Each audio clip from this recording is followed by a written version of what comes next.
আসসালামু আলাইকুম। আজকে আমরা বিভিন্ন প্রকার গতি সম্পর্কে জানব। তো প্রথমে আমরা সরলরৈখিক গতি সম্পর্কে জেনে নেই। তো মনে করো এইটা একটা বস্তু এই অবস্থানে আছে।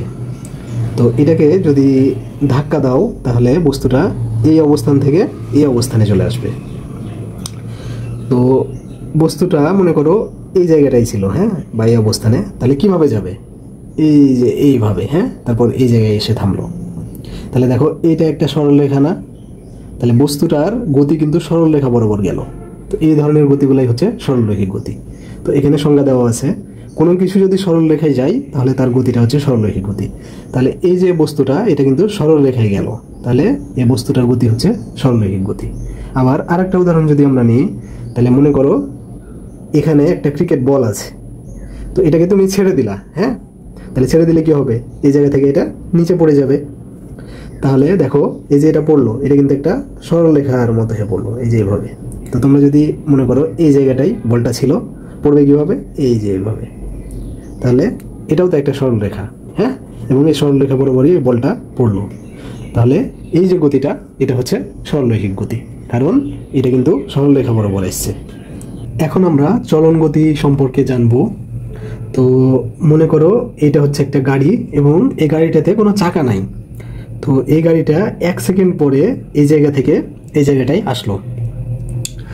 তো গাড়ির এই বিন্দুটা এটা এইখান থেকে এইখানে আসলো 1 সেকেন্ড পরে।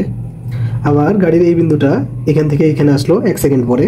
আবার গাড়ির এই বিন্দুটা এখান থেকে এখানে আসলো 1 সেকেন্ড পর। আবার গাড়ির এই বিন্দুটা এখান থেকে এখানে আসলো 1 সেকেন্ড পর। তো দেখো এখানে প্রত্যেকটা বিন্দুরই এই জায়গা থেকে এই জায়গাটাতে আসতে 1 সেকেন্ড করে সময় লাগলো। তাহলে দেখো এখানে সময়টা কিন্তু একই। আবার দেখো এই গাড়িটা কোন দিকে যাচ্ছে? এই দিকে, তার মানে এই বিন্দুটা দিক হচ্ছে এই দিক। আবার এই বিন্দুটারও দিক হচ্ছে এই দিক। এই বিন্দুটারও দিক এই দিক, এই বিন্দুটারও দিক এই দিক। কারণটা হচ্ছে দেখো গাড়িটা এই দিকে যাচ্ছে, তার মানে তার প্রত্যেকটা কোণা এই দিকে, হ্যাঁ, এই দিকে যাচ্ছে। তাহলে দেখো দিকটাও একই, সেটা হচ্ছে কোন দিক? এই দিক বা সামনের দিক। এখন দেখতে হবে একই দূরত্ব অতিক্রম করছে কিনা। দেখো এই কোণাটা এই জায়গা থেকে এই জায়গাতে এসছে, তার মানে দেখো এই যে এই জায়গা থেকে এই জায়গায় আসছে, তাহলে এতটুকু এতটুকু এসছে ও, ঠিক আছে। তাহলে এখন দেখতে হবে এটা থেকে এটা দূরত্ব যত, এটা থেকে এটা দূরত্ব তত হচ্ছে কিনা। তাহলে এখানে আমরা দেখলাম যে এতটুকু ছিল, তাই না? এতটুকু। তাহলে এটা থেকে এটা দূরত্ব তত কিনা দেখি, হ্যাঁ, ততটুকুই, ঠিক আছে।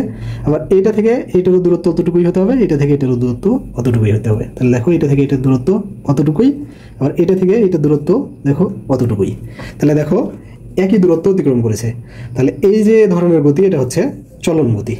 আবার মনে করো এখানে একটা বাক্স আছে। তো এই বাক্সটাতে ধাক্কা দিলা, তো ধাক্কা দেওয়ার ফলে বাক্সটা উল্টাইলো না।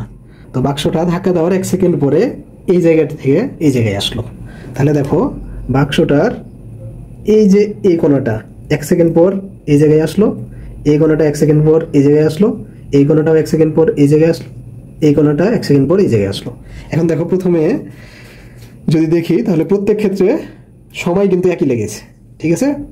তারপরে তুমি যদি দিক দেখো তাহলে প্রত্যেকটাই কিন্তু এই দিকে যাচ্ছে, এটাও এই দিকে, এটাও এই দিকে, এটাও এই দিকে, প্রত্যেকটাই সামনের দিকে যাচ্ছে, ঠিক আছে।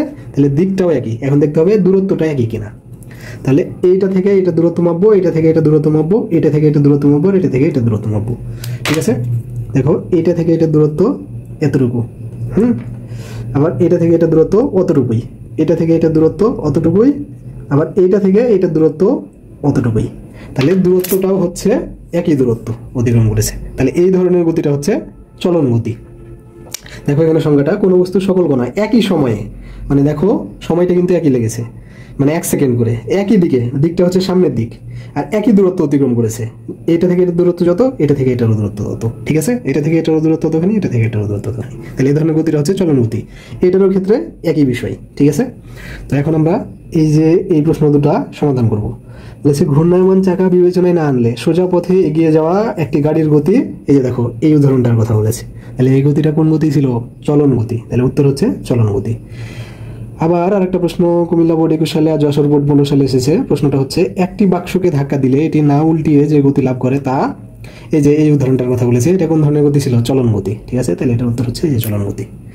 এখন আমরা এই উদাহরণটা দেখব, আঁকাবাঁকা পথে চলন গতি। তো মনে করো এখানে একটা হেলিকপ্টার আছে, এই হেলিকপ্টারটা 1 সেকেন্ড পরে এই জায়গাটায় আসলো, তার 1 সেকেন্ড পরে এই জায়গাটায় আসলো।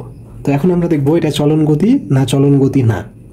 তো প্রথমে দেখতে হবে যে সময় কত লাগছে। দেখো এই হেলিকপ্টারের এই কোণাটা 1 সেকেন্ড পরে এই জায়গাটায় আসলো, আবার হেলিকপ্টারটার এই কোণাটা 1 সেকেন্ড পরে এই জায়গায় আসলো। তাহলে সময়টা তো একই, ঠিক আছে, প্রত্যেকবারই একই সময় 1 সেকেন্ড। এখন দেখতে হবে দিক একই কি না।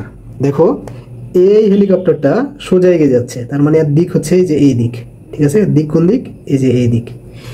আবার হেলিকপ্টারটার এই কোণাটাও সামনের দিকে এগিয়ে যাচ্ছে, তার মানে তার দিক হচ্ছে এই দিক। কিন্তু হেলিকপ্টারটা যখন 1 সেকেন্ড পরে এই জায়গাটায় আসলো, তখন এটা এই দিকে এগিয়ে যাচ্ছে, তার মানে তার দিক হচ্ছে এই দিক। এটা এই দিকে এগিয়ে যাচ্ছে, তার মানে তার দিক হচ্ছে এই দিক। তাহলে দেখো দিক কিন্তু মিলছে না, এটার দিকে এইদিকে, এটার দিকে এইদিকে, আবার এটার দিকে এইদিকে, তো এটার দিকে এইদিকে। তাহলে দিক যেহেতু মিলতেছে না, তাহলে এটা চলন গতি না। আবার তুমি আরেকভাবে বুঝাইতে পারো, সেটা হচ্ছে কি দূরত্ব দিয়েও। দেখো একই দূরত্ব অতিক্রম করছে কিনা এটাও দেখতে হবে। তাহলে এইটা থেকে এটা দূরত্ব মাপবো, আর এটা থেকে এটা দূরত্ব মাপবো। তো এইটা থেকে এটা দূরত্ব হচ্ছে এই যে এতটুক, এটা থেকে এতটুক, আর এটা থেকে এটা দূরত্ব হচ্ছে এই যে এতটুক, এখান থেকে এই পর্যন্ত। তো তুমি যদি দেখো যে এইটা আর এইটা কিন্তু সমান না, বা এইটা থেকে এটা দূরত্ব আর এটা থেকে এটা দূরত্ব সমান না। তুমি যদি পাশাপাশি নিয়ে আনো, তাহলে দেখো এই যে এটা থেকে এটা দূরত্ব কিন্তু এই যে এতটুকু, এই যে এখান থেকে পর্যন্ত কিন্তু ফাঁকা আছে, তার মানে এই দূরত্বটুকু কিন্তু বেশি। হ্যাঁ, এটা থেকে এটা দূরত্ব যত, এই যে এখান থেকে এই পর্যন্ত তত, আর এইটুকু কিন্তু বেশি হয়ে যাচ্ছে, এটা থেকে এটা দূরত্ব মাপলে এটুকু বেশি। হ্যাঁ, এই জন্য এই যে এই দুইটা সমান না, অর্থাৎ এটা থেকে এটা দূরত্ব যত, এটা থেকে এটা দূরত্ব তত না, এই দুইটা দূরত্ব কিন্তু সমান না। তাহলে এটা কিন্তু চলন গতি না। ঠিক আছে, কারণ দূরত্বটা একই না। তাহলে দেখো সময়টা একই, কিন্তু দিক একই না, দিক কিন্তু একই না আমরা এখানে দেখলাম, আর দূরত্বটাও একই অতিক্রম করছে না। ঠিক আছে, এখান থেকে এটা দূরত্ব কম, আর এটা থেকে এটা দূরত্ব অনেক বেশি, এটা তো দেখেই বুঝতে পারছো। তাহলে যেহেতু এইটা আর এটা মিলছে না, তাহলে এটা চলন গতি না। ঠিক আছে, চলন গতি হওয়ার জন্য এই তিনটাই মিলতে হবে। আবার এই উদাহরণটার ক্ষেত্রে যদি দেখি, মনে করো এখানে একটা হেলিকপ্টার ছিল, 1 সেকেন্ড পরে সে এই অবস্থানে আসলো, তার 1 সেকেন্ড পর এই অবস্থানটাতে আসলো। তো 1 সেকেন্ড পরে এই যে বিন্দুটা এখান থেকে এখানে আসলো, আর এই যে এই বিন্দুটা এটা 1 সেকেন্ড পরে এখানে আসলো। তাহলে দেখো সময় কিন্তু একই, প্রত্যেকবারই 1 সেকেন্ড করে সময় লাগছে, তাহলে একই সময় হয়ে গেল। এখন দেখতে হবে দিক একই কিনা। দেখো এই কোণাটা সামনের দিকে এগিয়ে যাচ্ছে, তাহলে এটার দিক এই দিক, এই কোণাটাও সামনের দিকে এগিয়ে যাচ্ছে, তার মানে তার দিকে এই দিক। আবার এই কোণাটাও সামনের দিকে এগিয়ে যাচ্ছে, তার মানে তার দিকে এই দিক, এই কোণাটাও সামনের দিকে এগিয়ে যাচ্ছে, তার মানে তার দিকে এই দিক। তাহলে দেখো দিক কিন্তু মিলে যাচ্ছে। হ্যাঁ, এই যে দেখো এই যে সামনের দিক এই দিক, তাহলে দিকটাও মিলে গেল। এখন দেখতে হবে একই দূরত্ব অতিক্রম করছে কিনা। তাহলে এইটা থেকে এটা দূরত্ব যতখানি, এটা থেকে এটা দূরত্ব ঠিক ততখানি হতে হবে। দেখো এই যে এটা থেকে এটা দূরত্ব এতখানি, আর এটা থেকে এটারও দূরত্ব অতখানি। ঠিক, হ্যাঁ, তাহলে দেখো একই দূরত্ব অতিক্রম করেছে, তাহলে এই ধরনের গতিটা হচ্ছে চলন গতি। ঠিক আছে, এখন আমরা ঘূর্ণন গতি সম্পর্কে জানবো। তো মনে করো এটা একটা ফ্যান, তো ফ্যানটা এই বিন্দুটাকে কেন্দ্র করে ঘুরছে। তো মনে করি এই যে বিন্দুটা এটা হচ্ছে এটা, আর ফ্যানের পাখা এইভাবে ঘুরছে, তাই না? তাহলে মনে করো ফ্যানের পাখাটা এইভাবে ঘুরছে। তো এই যে বিন্দুটা, এই বিন্দু থেকে এখানে দূরত্ব যত, এই বিন্দু থেকে এটারও দূরত্ব তত, আবার এই বিন্দু থেকে এটারও দূরত্ব তত, এই বিন্দু থেকে এটারও দূরত্ব তত। ঠিক আছে, তার মানে এই বিন্দু থেকে সমদূরত্বে পাখাটা ঘুরতেছে। হ্যাঁ, সমদূরত্বে মানে একই দূরত্ব বজায় রেখে ঘুরতেছে। তাহলে এই গতিটা হবে ঘূর্ণন গতি। হ্যাঁ, কারণ কোনো কিছু যদি একটা নির্দিষ্ট বিন্দু সমদূরত্ব থেকে ঘুরতে থাকে, তাহলে এই যে ফ্যানের পাখাটা এটা এই যে নির্দিষ্ট বিন্দুটার সমদূরত্ব থেকে ঘুরতে আছে। মানে যখন পাখাটা এই অবস্থানে ছিল, তখন যত দূরত্ব ছিল, এই অবস্থানে আসা গেল তত দূরত্ব, এই অবস্থানে আসা গেল তত দূরত্ব। তাহলে সেটাকে বলে ঘূর্ণন গতি। তাহলে দেখো ফ্যানের এই পাখাটা এই যে বিন্দুটা থেকে সমদূরত্বে থেকে ঘুরতেছে। হ্যাঁ, প্রত্যেকটা দূরত্ব কিন্তু সমান। ফ্যানের পাখার অবস্থান যাই হোক, দূরত্ব কিন্তু সমানই হইতেছে। হ্যাঁ, এই অবস্থানে থাকতেও যে দূরত্ব ছিল, এই অবস্থানে আসলেও সমান দূরত্বই। তাহলে এই ধরনের গতিটা হচ্ছে ঘূর্ণন গতি। তো এখানে চট্টগ্রাম বোর্ড 21 সালে একটা প্রশ্ন এসেছে যে বৈদ্যুতিক পাখার গতি কি রকমের গতি। দেখো এই যে বৈদ্যুতিক পাখার গতিটা হচ্ছে ঘূর্ণন গতি। আবার একই প্রশ্ন চট্টগ্রাম বোর্ড 22 সালে এসেছে, প্রশ্নটা হচ্ছে চলন্ত সুইচ বন্ধ করে দিলে ফ্যানের পাখার গতি কোন ধরনের। তো একই প্রশ্নই, উত্তর হচ্ছে ঘূর্ণন গতি। তো এখন আমরা পর্যায়বৃত্ত গতি সম্পর্কে জানবো। তো মনে করো এটা একটা ঘড়ি এবং এটা হচ্ছে ঘড়ির কাঁটা। তো এটা 12টা বরাবর আছে, বা মনে করো এই যে এই বিন্দু বা এই অবস্থানে আছে, যেটা হচ্ছে 12 বরাবর। তো ঘড়ির কাঁটাটা এই জায়গা থেকে যাত্রা শুরু করে ঠিক 12 ঘন্টা পরেই কিন্তু এখানে আসবে, তারপর আবার এখান থেকে যাত্রা শুরু করে ঠিক 12 ঘন্টা পরেই এখানে আসবে। তাহলে এই যে নির্দিষ্ট বিন্দু, এটাতে ফিরে আসতে তার সময় লাগছে 12 ঘন্টা। ঠিক 12 ঘন্টা পর কিন্তু এই যে ঘন্টার কাঁটাটা এটা 12টাতেই ফিরে আসবে। তাহলে এই যে ধরনের গতিটা, এটা হচ্ছে পর্যায়বৃত্ত গতি। কারণ এখানে বলেছে গতিশীল বস্তু যদি, হ্যাঁ, তাহলে এই যে ঘন্টার কাঁটাটা এটা যেহেতু এইভাবে চলবে, তাহলে তো এটা গতিশীল বস্তু। তাহলে গতিশীল বস্তু যদি নির্দিষ্ট বিন্দুকে নির্দিষ্ট সময় পর পর অতিক্রম করে, তাহলে দেখো এটা এই যে নির্দিষ্ট বিন্দু, মানে এখানে এই যে 12টা, এটাকে নির্দিষ্ট বিন্দু বলা যায় এখানে। তো এখানে এটা হচ্ছে নির্দিষ্ট বিন্দু, তো এটাকে ঠিক 12 ঘন্টা পর, মানে নির্দিষ্ট সময় পর কিন্তু অতিক্রম করছে। তাহলে এই ধরনের গতিটা হচ্ছে পর্যায়বৃত্ত গতি। এটাকে তুমি আরেকভাবে বলতে পারো যে গতিশীল বস্তু যদি এই নির্দিষ্ট বিন্দুটাতে ফিরে আসতে একই সময় নাই, বা নির্দিষ্ট সময় নাই, বা নির্দিষ্ট সময় পর পর ওই একই বিন্দুতে ফিরে আসে, হ্যাঁ, নির্দিষ্ট সময় পর পর একই বিন্দুতে ফিরে আসে, তাহলে ওই গতিটা হচ্ছে পর্যায়বৃত্ত গতি। হ্যাঁ, অতিক্রম করে এটার জায়গায় তুমি ফিরে আসে, এই জিনিসটা মনে রাখলেও হবে। তো তুমি যদি আরেকটা উদাহরণ নাও, তাহলে এটা হচ্ছে সূর্য এবং এই যে এই বিন্দুটা, এটাতে হ্যালির ধূমকেতু আছে। হ্যাঁ, তো হ্যালির ধূমকেতুটা এখান থেকে যাত্রা শুরু করে ঠিক 76 বছর পরে এই বিন্দুটাতে আবার ফিরে আসবে। আবার যদি যাত্রা শুরু করে, তাহলে ঠিক 76 বছর পর এই জায়গাটাতে ফিরে আসবে। হ্যাঁ, তাহলে দেখো এটা কিন্তু এই যে নির্দিষ্ট বিন্দু, এটাকে নির্দিষ্ট সময় পর, মানে 76 বছর পরে কিন্তু অতিক্রম করতেছে, বা 76 বছর পর ওই বিন্দুটাতেই ফিরে আসছে, ওই নির্দিষ্ট বিন্দুটাতে। তাহলে এই ধরনের গতিটা কি? পর্যায়বৃত্ত গতি। হ্যাঁ, তো দেখো তুমি যদি এখানে, তাহলে এই যে ঘড়ির কাঁটার এই যে গতিটা, এটা কি দেখো, এটা কিন্তু বৃত্ত। হ্যাঁ, সুন্দরভাবে আঁকতে পারি নাই, কিন্তু এটা কিন্তু ঘড়ির কাঁটা যেভাবে চলে এটা কিন্তু বৃত্তের মতো হয়ে। তাহলে এই যে পর্যায়বৃত্ত গতি, এটা কিন্তু বৃত্তাকার। আর এখানে দেখো এটা কিন্তু বৃত্ত না, এই যে এটা বৃত্তের মতো হয়ে আছে, এটাকে বলে উপবৃত্ত। তাহলে পর্যায়বৃত্ত গতি কিন্তু এখানে উপবৃত্তাকারও। আর তুমি যদি আরেকটা জিনিস বুঝতে চাও, তাহলে দেখো মনে করো এখানে একটা স্প্রিং আছে। এখন এই স্প্রিংটাতে একটা বস্তু ঝুলিয়ে দাও এবং এটাকে টেনে ছেড়ে দাও, তাহলে এই বস্তুটা কি হবে? প্রথমে উপরে যাবে, তারপর নিচে আসবে। তাহলে এই যে এরকম হবে, উপরে যাবে আবার নিচে আসবে। হ্যাঁ, তাহলে এটার যেতে সময় লাগলো মনে করো 1 সেকেন্ড। হ্যাঁ, আবার আসতে সময় লাগলো আরও 1 সেকেন্ড। ঠিক আছে, তাহলে দেখো এখানে এই যে এই বিন্দুটা, এখান থেকে সে গেল, আবার ওই বিন্দুটাতে আসতে হবে। কিন্তু যে বিন্দু থেকে যাত্রা শুরু করেছে, কি বলেছে? ওই নির্দিষ্ট বিন্দুটাকে অতিক্রম করতে হবে, অথবা ওই নির্দিষ্ট বিন্দুটাতে ফিরে আসতে হবে, যেটা আমি বললাম।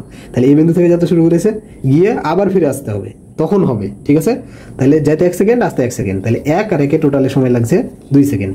আবার যদি যাই, তাহলে যেতে 1 সেকেন্ড, আসতে 1 সেকেন্ড, তাহলে 1 সেকেন্ড প্লাস 1 সেকেন্ড, আবার সময় লাগছে 2 সেকেন্ড। তাহলে এই বিন্দুটাতে ফিরে আসতে কিন্তু সমান সময় লাগছে, প্রত্যেকবারই 2 সেকেন্ড করে।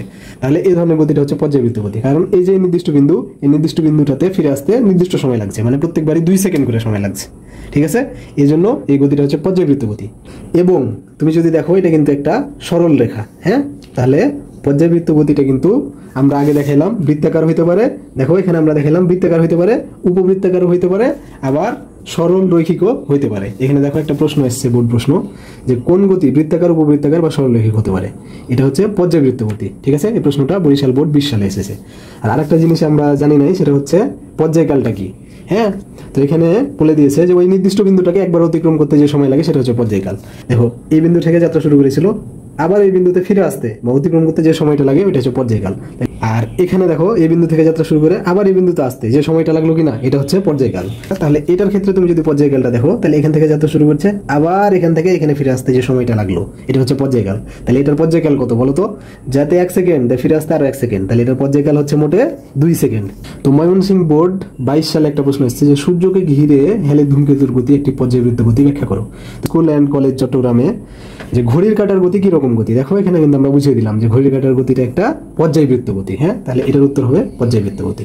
এখন আরেকটা প্রশ্ন রাজশাহী বোর্ড 19 সালে এসেছে যে সূর্যের চারিদিকে পৃথিবীর গতি কোন ধরনের গতি? তো মনে করো এটা হচ্ছে সূর্য আর এটা হচ্ছে পৃথিবী।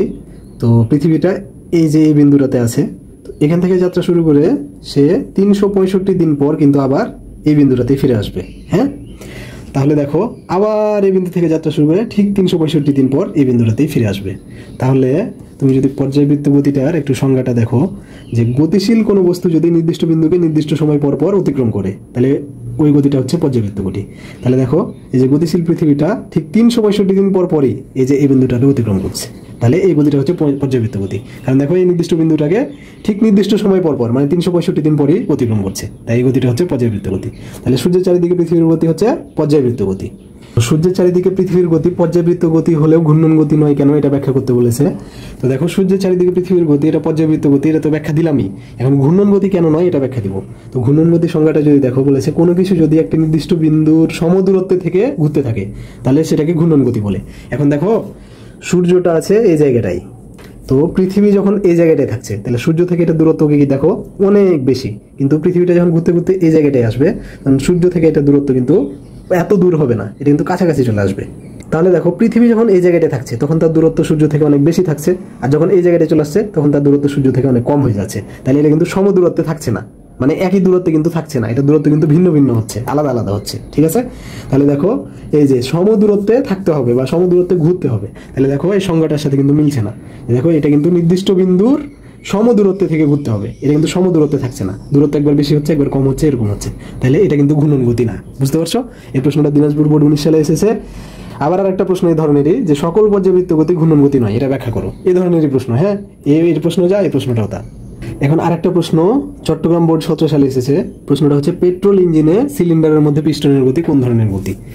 তো এখানে পিস্টন হচ্ছে এই যে এটা, তো পিস্টনটা কিভাবে কাজ করে জানো? একবার উপরে যায় একবার নিচে আসে, একবার উপরে যায় একবার নিচে আসে। তো তুমি যদি মনে করো পিস্টনটা এই জায়গায় ছিল, একবার উপরে গেল আবার নিচে আসলো, তো এখন তুমি মনে করো যে এই জায়গা থেকে উপরে যেতে সময় লাগে 1 সেকেন্ড, আবার ওখান থেকে নিচে আসতে সময় লাগে আরো 1 সেকেন্ড।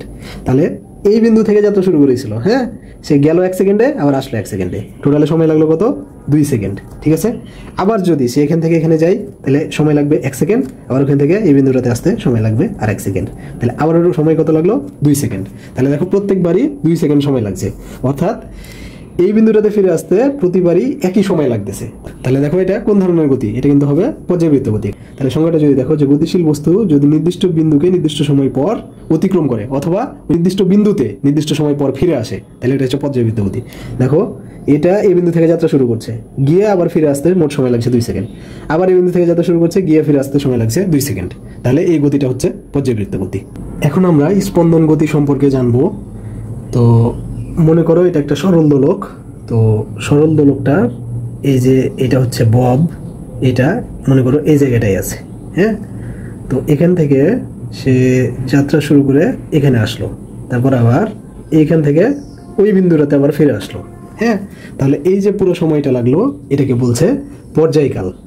তাহলে এই বিন্দু থেকে এই যে এখান পর্যন্ত আসলো এটা হচ্ছে পর্যায়কালের অর্ধেক সময়, আবার এখান থেকে আবার যে এই বিন্দুটাতে ফিরে আসলো এটা হচ্ছে পর্যায়কালের অর্ধেক সময়।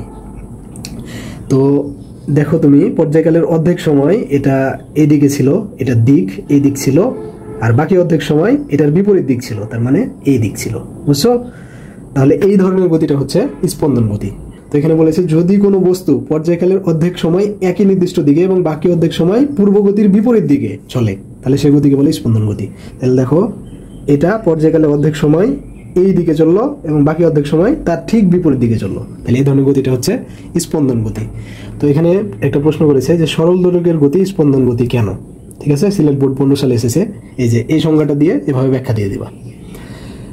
আবার তুমি যদি দেখো এখানে আরেকটা প্রশ্ন এসেছে কম্পনশীল সুরশলাকার গতিকে স্পন্দন গতি বলা হয় কেন? এটা চট্টগ্রাম বোর্ড 20 সালে এসেছে। তো এইটা হচ্ছে একটা সুরশলাকা, এবং সুরশলাকাটাকে যদি একটা এভাবে ধাক্কা দাও তাহলে এটা কি করবে? এই যে এইভাবে কাঁপতে থাকবে। তাহলে তুমি যদি দেখো তাহলে সুরশলাকাটা এই যে এইভাবে কাঁপতে থাকবে। বুঝছো? তাহলে দেখো মনে করো এই বিন্দু থেকে যাত্রা শুরু করে সে এই দিকে আসলো এবং তারপর এটার বিপরীত দিকে গেল, তাহলে এইটা কোন ধরনের গতি হইলো বলো তো?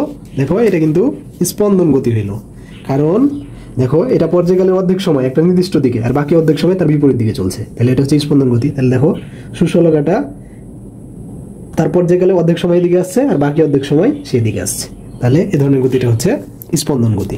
তাহলে কম্পনশীল সুরশলাকার গতিটা হচ্ছে স্পন্দন গতি। দোলায়মান দোলনার গতি কোন ধরনের গতি? এই প্রশ্নটা দিনাজপুর বোর্ডে সালে এসছে। এই প্রশ্নটা এখন সলভ করবো। তো দেখো এই যে এটা হচ্ছে একটা দোলনা, তো দোলনাটার এই যে এই জায়গাটায় বাচ্চারা বসে আছে। হ্যাঁ, তো এই দোলনাটাকে এই যে এই পিছন দিকে টেনে যদি ছেড়ে দাও তাহলে কি হবে? দেখো এটা কিন্তু এই যে মনে করো পিছন দিকে ছিল, তারপর এটা একবার সামনে আসবে, একবার পিছনে যাবে। হ্যাঁ, তাহলে বিষয়টা কি হলো? দোলনায় দুলতে থাকা শিশুটা তার পর্যায়কালের অর্ধেক সময় এই দিকে এবং বাকি অর্ধেক সময় ঠিক তার বিপরীত দিকে, মানে এই দিকে যাচ্ছে। এই ধরনের গতিটা কি? স্পন্দন গতি। হ্যাঁ, তাহলে এই প্রশ্নটার উত্তর কি? প্রশ্নটার উত্তর হচ্ছে দোলায়মান দোলনার গতি হচ্ছে স্পন্দন গতি। ঠিক আছে। চট্টগ্রাম বোর্ড 20 সালে ওই একই ধরনের প্রশ্ন আসছে যে দোলনায় দুলতে থাকা শিশুর গতি হলো কি গতি? স্পন্দন গতি। এই যে এটাকে সরল স্পন্দন গতিও বলে। হ্যাঁ, তাহলে এটা হচ্ছে উত্তর।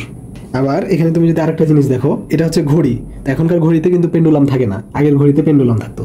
তো এটা হচ্ছে পেন্ডুলাম। তো পেন্ডুলামটা করে কি? এইদিকে আসে, তারপর আবার এইদিকে যায়, তারপর আবার এইদিকে আসে, আবার এইদিকে যায়। ঠিক আছে। তাহলে দেখো এখানে পেন্ডুলামটা যদি মনে করো এই জায়গায় আছে, এখান থেকে একবার এইদিকে গেল, আবার এইদিকে আসলো, তাহলে দেখো এটার গতিটা কেমন? প্রথমে এই দিকে গেল, তারপর ঠিক পূর্ব গতির বিপরীত দিকে আবার আসলো। তাহলে দেখো সে তার পর্যায়কালের অর্ধেক সময় এদিকে যাচ্ছে, বাকি অর্ধেক সময় এই যে বিপরীত দিকে আসছে। তাহলে এই ধরনের গতিটা কি? স্পন্দন গতি। আমরা কিন্তু বললামই এই যে যদি কোনো বস্তু পর্যায়কালের অর্ধেক সময় একটা নির্দিষ্ট দিকে আর বাকি অর্ধেক সময় পূর্ব গতির বিপরীত দিকে চলে, তবে তার গতিকে স্পন্দন গতি বলে। ঠিক আছে। তাহলে এটা কিন্তু পর্যায়কালের অর্ধেক সময় এদিকে চলছে আর বাকি অর্ধেক সময় পূর্ব গতির বিপরীত দিকে চলছে। তাহলে এই ধরনের গতিটা কি? স্পন্দন গতি।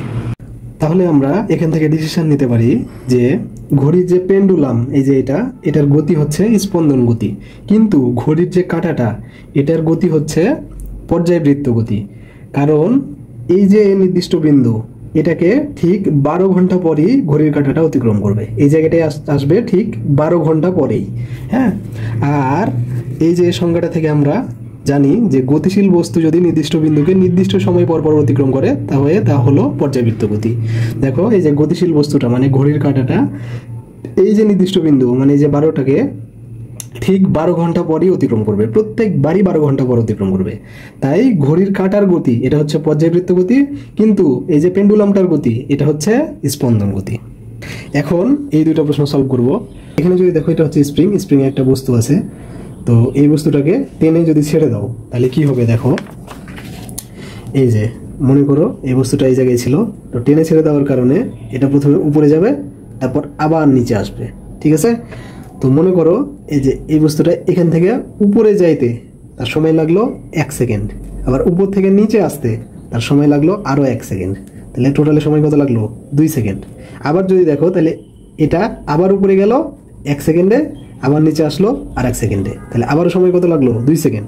তার মানে এটা উপরে যাইতে আর নিচে আসতে 2 সেকেন্ড সময় নিচ্ছে প্রত্যেকবারই সে উপরে গিয়ে নিচে আসতে 2 সেকেন্ডই সময় নিচ্ছে। তাহলে এই ধরনের গতিকে কি বলে? পর্যায়বৃত্ত গতি। দেখো আমরা বলেছিলাম না যে গতিশীল বস্তু যদি নির্দিষ্ট বিন্দুকে নির্দিষ্ট সময় পর পর অতিক্রম করে বা গতিশীল বস্তু যদি নির্দিষ্ট বিন্দুতে নির্দিষ্ট সময় পর পর ফিরে আসে তাহলে এটা হচ্ছে পর্যায়বৃত্ত গতি। তাহলে দেখো এই যে নির্দিষ্ট বিন্দুতে 2 সেকেন্ড পর পরই কিন্তু ফিরে আসছে, তাহলে এই ধরনের গতিটা হচ্ছে পর্যায়বৃত্ত গতি। ঠিক আছে। এই যে তাহলে এই যে স্প্রিংয়ে একটা বস্তুকে টেনে ছেড়ে দিলে এই গতিটা হবে পর্যায়বৃত্ত গতি। ঠিক আছে। আবার এটা স্পন্দন গতিও। কিভাবে তুমি যদি দেখো তাহলে দেখো এটা এখান থেকে উপরে যাচ্ছে, আবার তার ঠিক বিপরীত দিকে আবার আসছে, তাহলে দেখো সে তার পর্যায়কালের অর্ধেক সময় একটা নির্দিষ্ট দিকে যাচ্ছে, এটা হচ্ছে উপরের দিকে নির্দিষ্ট দিকটা, আর বাকি অর্ধেক সময় পূর্ব গতির বিপরীত দিকে ঠিক তার বিপরীত দিকে আসছে। তাহলে এই ধরনের গতিটা হচ্ছে স্পন্দন গতি। তাহলে এটার উত্তর দুইটাই হবে। ঠিক আছে। তাহলে এখন যদি আমরা প্রশ্নটা সলভ করি যে স্প্রিংয়ে দুলতে থাকা বস্তুর গতি কিরূপ, এটা হচ্ছে উত্তর কি? পর্যায়বৃত্ত গতি। দেখো এখানে পর্যায়বৃত্ত গতি আছে, ঘূর্ণন গতি আছে, চলন গতি আছে, বক্র গতি, তাহলে উত্তর হচ্ছে পর্যায়বৃত্ত গতি বা পর্যায় গতি। তো এই প্রশ্নটা যশোর বোর্ড 21 সালে এসেছে। আর আরেকটা প্রশ্ন দিনাজপুর বোর্ড 20 সালে এসেছে, বলেছে স্প্রিংয়ে দুলিয়ে দেওয়া বস্তুর গতি কোনটি? এখানে অপশনে পর্যায়বৃত্ত গতিও আছে, সরল স্পন্দন গতিও আছে। হ্যাঁ। আর আরেকটা প্রশ্ন দিনাজপুর বোর্ড 20 সালে এসেছে, বলেছে স্প্রিংয়ে দুলিয়ে দেওয়া বস্তুর গতি কোনটি? এখানে অপশনে পর্যায়বৃত্ত গতিও আছে, সরল স্পন্দন গতিও আছে। হ্যাঁ। আবার সরলরৈখিক গতি আছে, চলন গতি আছে। এই দুইটা তো হবে না, এটা তো অবশ্যই। প্রশ্ন হচ্ছে এটা পর্যায়বৃত্ত গতি হবে না সরল স্পন্দন গতি হবে? যদি দুইটাই অপশনে থাকে তাহলে উত্তর দিবা সরল স্পন্দন গতি। ঠিক আছে। দুইটাই অপশনে থাকলে সরল স্পন্দন গতি উত্তর হবে।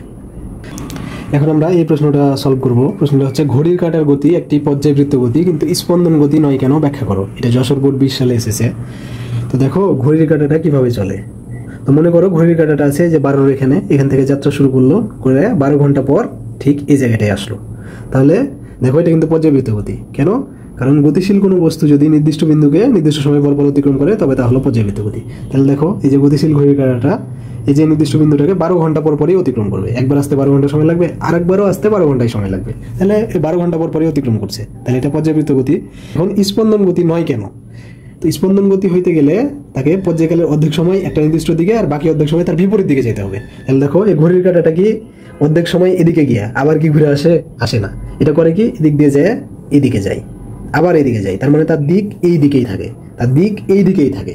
ঠিক আছে, যেহেতু তার দিক এক দিক, বিপরীত দিকে আসছে না, তাই এটা স্পন্দন গতি হবে না। স্পন্দন গতি হইতে গেলে এটাকে অর্ধেক সময় এদিকে যেতে হইতো, দিয়ে আবার ঘুরে আসতে হইতো, বুঝছো, গিয়ে ঘুরে আসতে হইতো। যেমন আমরা অন্যগুলার ক্ষেত্রে দেখেছি। অন্যগুলার ক্ষেত্রে কি হয়েছে দেখো, এখানে এই যে এদিকে গেল, গিয়া আবার এদিকে আসলো। ঠিক আছে, এরকম হইলে এটা স্পন্দন গতি। কিন্তু এখানে তো এটা হইতেছে না, এটা এদিক দিয়ে যে এদিক দিয়ে একই দিকে ঘুরে আসছে, তাই এটা স্পন্দন গতি হবে না। ঠিক আছে, এটা শুধু পর্যায়বৃত্ত গতি হবে। তো এখন আমরা এই প্রশ্নটা সমাধান করব। প্রশ্নটা হচ্ছে সকল সরল স্পন্দন গতি পর্যায়বৃত্ত গতি কিন্তু সকল পর্যায়বৃত্ত গতি সরল স্পন্দন গতি নয়। এই প্রশ্নটা ঢাকা বোর্ড 21 সালে এসেছে। তো এটা বোঝার জন্য প্রথমে একটা সরল দোলকের উদাহরণ নিই। তো সরল দোলকের এইটা হচ্ছে বব। তো মনে করো ববটা এই জায়গাটাতে আছে বা এই বিন্দুটাতে আছে, এইখান থেকে সে যাত্রা শুরু করে এই জায়গা পর্যন্ত আসতে সময় লাগলো তার 1 সেকেন্ড। হ্যাঁ, আবার এই জায়গা থেকে ওই যে বিন্দুটা, ওই বিন্দুটাতে ফিরে আসতে আবারও সময় লাগলো 1 সেকেন্ড। তাহলে দেখো এই জায়গা থেকে এই জায়গা পর্যন্ত যে গেল এবং এই যে 1 সেকেন্ড সময় লাগলো, এটা হচ্ছে তার পর্যায়কালের অর্ধেক। আবার এই যে এই জায়গাটা এখান থেকে এই পর্যন্ত আসতে যে সময়টা লাগলো আরও 1 সেকেন্ড, এটা হচ্ছে তার পর্যায়কালের অর্ধেক। এবং এই যে অর্ধেক 1 সেকেন্ড এবং এই অর্ধেক 1 সেকেন্ড, পুরাটা কত? 1 আর 1 2 সেকেন্ড। এই 2 সেকেন্ডটাকেই বলছে পর্যায়কাল। ঠিক আছে, এই যে মোট সময়টা এই বিন্দু থেকে যাত্রা শুরু করে এখানে আসলো, তারপর আবার ওই বিন্দুতে ফিরে আসতে যে সময়টা লাগে, এটা হচ্ছে পর্যায়কাল। তাহলে এখানে পর্যায়কাল কয় সেকেন্ড? 2 সেকেন্ড।